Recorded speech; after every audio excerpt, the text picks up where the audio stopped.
राधे राधे आप सभी को।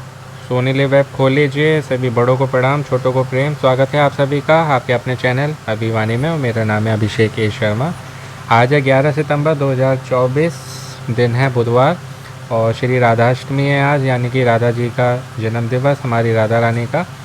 जैसे श्री कृष्ण जन्माष्टमी होती है भाद्रपद कृष्ण पक्ष की अष्टमी तिथि को, और ऐसे ही भाद्रपद माह चल रहा है, भाद्रपद महीने की शुक्ल पक्ष की अष्टमी तिथि को राधा रानी का जन्म हुआ था, यानी कि 15 दिन के बाद। तो आज भाद्रपद शुक्ल पक्ष की अष्टमी तिथि है। तो आज श्री किशोरी जी का जन्म दिवस है, तो उनको उनके जन्मदिन की हार्दिक बधाई और शुभकामनाएं। और आप सबको भी सपरिवार श्री राधाष्टमी की हार्दिक शुभकामनाएं, बधाई। श्री राधा रानी की, श्री राधा कृष्ण की कृपा हम सभी पर और सदैव समस्त संसार पर सदैव बनी रहे, हम सभी पर भी और समस्त संसार पर भी। चैनल पर आए हुए सभी नए सब्सक्राइबर्स का बहुत बहुत स्वागत है आपके अपने चैनल पर, और धन्यवाद, आभार आपने सब्सक्राइब किया उसके लिए। तो सोनी लिव ऐप को खोल लेंगे आप, उसके बाद ये बैनर आपको ढूंढना है, और ये KBC का क्विज़ है जो कि IDFC फर्स्ट बैंक का डेली क्विज़ है। सोम से शुक्रवार आता है और जो है ये 10 बजे तक लाइव रहेगा कल, यानी कि 12 सितंबर 2024 दिन गुरुवार को सुबह 10 बजे से पहले, यानी कि 9:59 तक कभी भी खेल सकते हैं। 10 से 10 लाइव रहता है 24 घंटे, कभी भी आप खेलें। 500 पॉइंट्स ही मिलने हैं इसमें। और पॉइंट्स के लिए आपको रेमंड का वीकली क्विज़ खेलना पड़ेगा, जो कि सोमवार को आता है। केवल वीकली क्विज़ है, साप्ताहिक क्विज़, और कभी भी खेल सकते हैं आप पूरे सप्ताह में। इसके साथ ही और पॉइंट्स के लिए आपको प्ले अलाउंस करना पड़ेगा। सोनी टीवी पर जब शो आता है रात्रि में 9 से 10:30 11, ये सारे पॉइंट्स मिलकर आपकी रैंक बढ़ाते हैं, और जितनी अच्छी आपकी रैंक होगी उतने अधिक आपके चांसेस रहेंगे मुंबई से कॉल आने का, KBC का, जिससे आप फिर वहाँ पर ट्रिपल F और फिर हॉट सीट पर बैठ के लखपति करोड़पति बन सकते हैं कुछ ही मिनटों में अपने ज्ञान के दम पर। तो इसके लिए अपनी जनरल नॉलेज की तैयारी अच्छी करिए, इसलिए मैं आपको डिटेल में बताता हूँ। चैनल पर आपको बहुत सारे वीडियो मिलेंगे आपकी जनरल नॉलेज की तैयारी के लिए, और सभी जो है क्विज़ के वीडियो हैं। लकी ड्रॉ में एंटर करके आप कई सारे प्राइजेस भी जीत सकते हैं। तो विन विन वाली सिचुएशन है। तो डेली खेला करिए, सभी क्विज़ खेलिए, अलग अलग खेलिए, समय पर अपने सभी नंबर से खेलिए, यानी कभी सुबह, कभी दोपहर, कभी शाम, कभी रात। इस तरीके से खेलेंगे तो आपके जीतने के चांसेस बढ़ेंगे। अब जो है हम क्विज़ खेलते हैं आज का। IDFC first bank daily quiz, icon पे क्लिक कर दिया। फुल फॉर्म पूछी जा रही है इसमें कि वेबसाइट में LLC का पूरा रूप क्या है। तो LIC लाइफ इंश्योरेंस कॉरपोरेशन होता है, और यहाँ पर है LLC, तो ये होगा लिमिटेड लाइबिलिटी कंपनी। L से लिमिटेड, L से लाइबिलिटी, C से कंपनी। इस पर आप टच करेंगे, ऑप्शन B में है ये, और सबमिट पे टच करेंगे, आंसर लॉक हो जाएगा। 5 प्रश्न होते हैं, प्रत्येक प्रश्न के लिए कुल 100 कुल जो है 500 पॉइंट्स मिलते हैं। अमिताभ जी बधाई देंगे अभी। This is the correct answer. Means बताते हैं कि करेक्ट है या नहीं, इन्होंने कह दिया तो ये सही हो गया। दूसरा है कि दुनिया का सबसे तेज़ आदमी कौन है। मैं तो नहीं हूँ, और अपनी अपनी जगह हम सभी हैं, हम सभी अपने को तेज़ समझते हैं, लेकिन होता कोई नहीं है। यह प्रश्न गलत है। ये पूछा जाना चाहिए कि दुनिया का सबसे तेज़ दौड़ने वाला आदमी कौन है, तो वो उसेन बोल्ट हैं, और इनके बारे में आप जानते ही होंगे, जमैका के हैं ये, और ओलंपिक में जो है 8 बार ये गोल्ड मेडल जीत चुके हैं, और 11 बार वर्ल्ड चैम्पियन भी रह चुके हैं ये। This is the correct answer. और एक बार बहुत ही फेमस हुए थे, याद होगा, जब 2009 की बात है, IAF विश्व चैम्पियनशिप थी, तो ये 100 मीटर रेस में दौड़े थे 9.58 सेकंड में, 100 मीटर रेस में दौड़े थे। और 3 बार लगातार जो है इन्होंने ओलंपिक जीता है, 2008, 12, 16, 2008, 12 एंड 16। 100 मीटर और 200 मीटर में एकमात्र ये धावक हैं जो जीते हैं। उसके बाद अगला प्रश्न है, इसमें पूछा जा रहा है संयुक्त राष्ट्र की स्थापना बहुत सिंपल है, 1945 में हुई थी, option A। This is the correct answer. इसके बारे में बता देता हूँ मैं। 24 अक्टूबर 1945 को हुई थी, सैन फ्रांसिस्को कैलिफोर्निया में है ये, यूनाइटेड स्टेट्स की बात हो रही है, US की। 24 अक्टूबर 1945 में।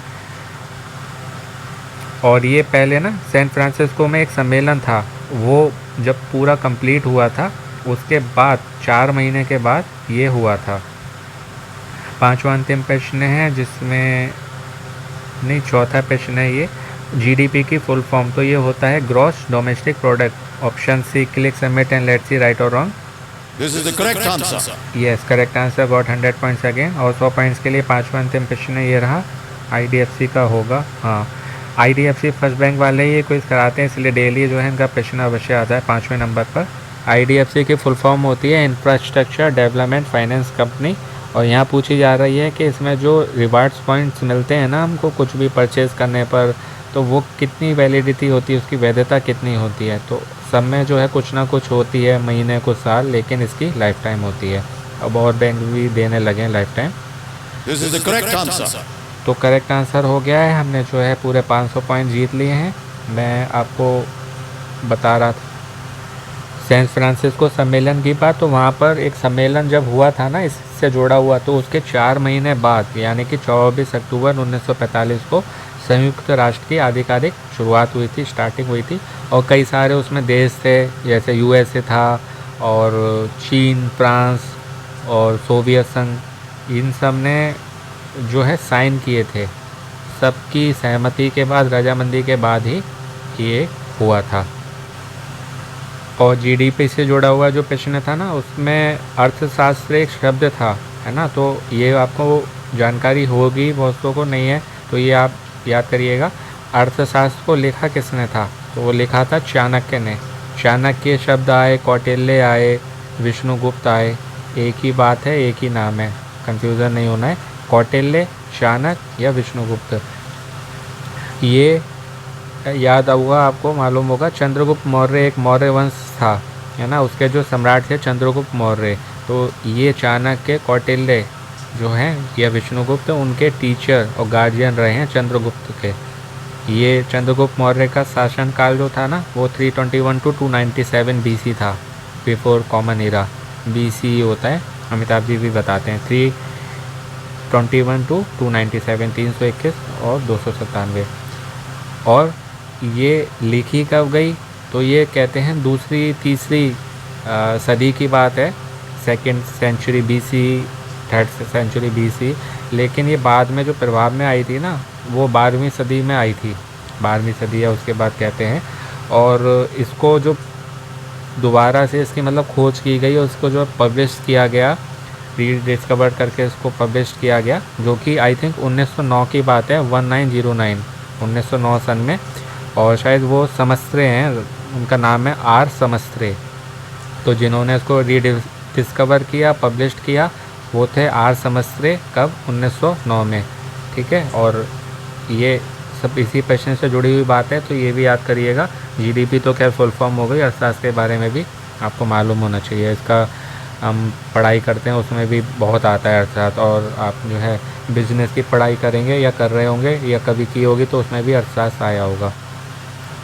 तो ये थी बात आज 11 सितंबर 2024 दिन बुधवार के IDFC first bank daily quiz की। आशा है आपको अच्छे से बता पाया होंगे और आपकी GK और इम्प्रूव और गेन हुई होगी। और GK के लिए सभी वीडियो देखिए, इसी क्विज के सब में मैंने कुछ ना कुछ बताया है आपको इम्पोर्टेंट, और वो आपको बहुत हेल्प करेगा इस क्विज़ के लिए, ऑफलाइन क्विज़ के लिए और सभी गवर्नमेंट एग्ज़ाम की तैयारी के लिए, क्योंकि GK सभी जगह जो है कंपलसरी मस्ट है।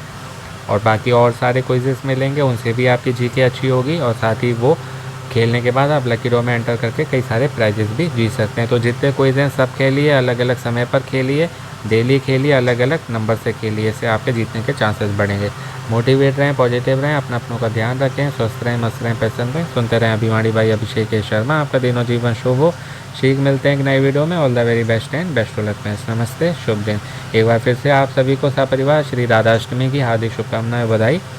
राधा रानी की, श्री राधा कृष्ण की, हमारी किशोरी जी की कृपा हम पर, समस्त संसार पर सदैव बनी रहे। एक बार आइए और मेरे साथ प्रेम से कहिए और कमेंट भी करिए, राधे राधे।